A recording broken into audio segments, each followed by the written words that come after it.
আমি বিচার চাই। আমি বিচার চাই। 2 বছর আগে আমার দুইটা স্কুল, আমার বয়স নাই, আমি দুইটা স্কুলে দেখাই যে ভাই যদি দুইটা স্কুলে দুটো সঙ্গে সঙ্গে বেতন হয়ে যাবে তাহলে টাকা লাগবে 10 লাখ। আমি 3 লাখ টাকা দিয়েছি। 3 লাখ টাকা দেওয়ার পরে সে কোনো কিছু না, সে ওই কোন জায়গায় একটা স্কুলে টুকরার একটা স্কুলে দেখা টাকা এসে তাও কোনো জায়গা জমি নাই, সেই স্কুল কী করে পারবে, কী করবেন এইভাবে সে আমার কাছ থেকে টাকা নেয়। টাকা নিয়ে যাওয়ার পরে এই পর্যন্ত কোনো কিছু দেখাতে পারে না। আমি বলতেছি দাদা আমার চাকরির দরকার নেই, আমি শুধু টাকা আনছি, আমার টাকাগুলো দিয়ে দেন।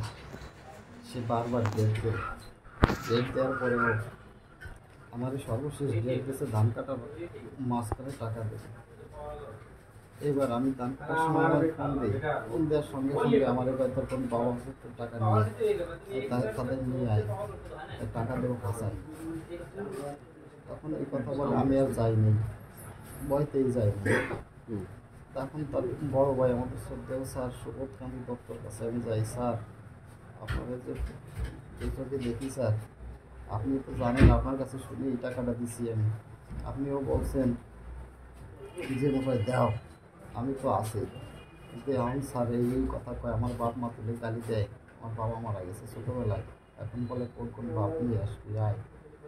এখন স্যার আপনি কী করেন, আমি কী করবো এখন স্যার? তাই কি আমার কথাও শুনতেছে না? তার স্ত্রী সেই আমারে বলতেছে যে তোমার ভাই তোমার মারিয়ে ফেলবে।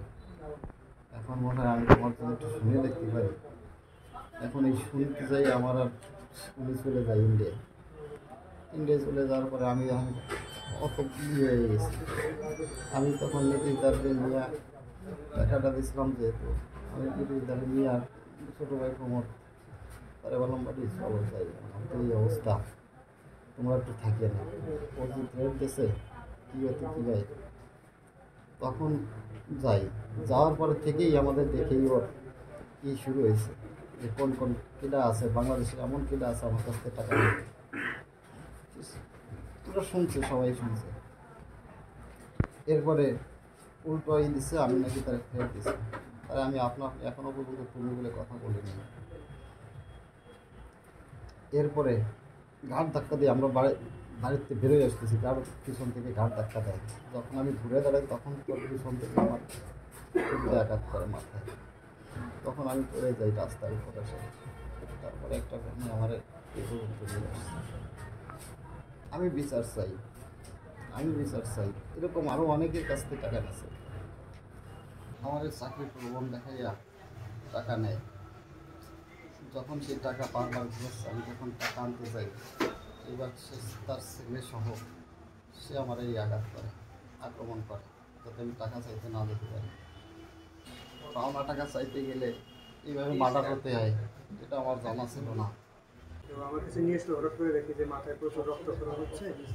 তো যেহেতু মাথায় ইঞ্জুরি, দেখলাম যে ওখানে ব্লিডিং হচ্ছে, কোনো একটা জিনিসের আঘাত হয়েছে।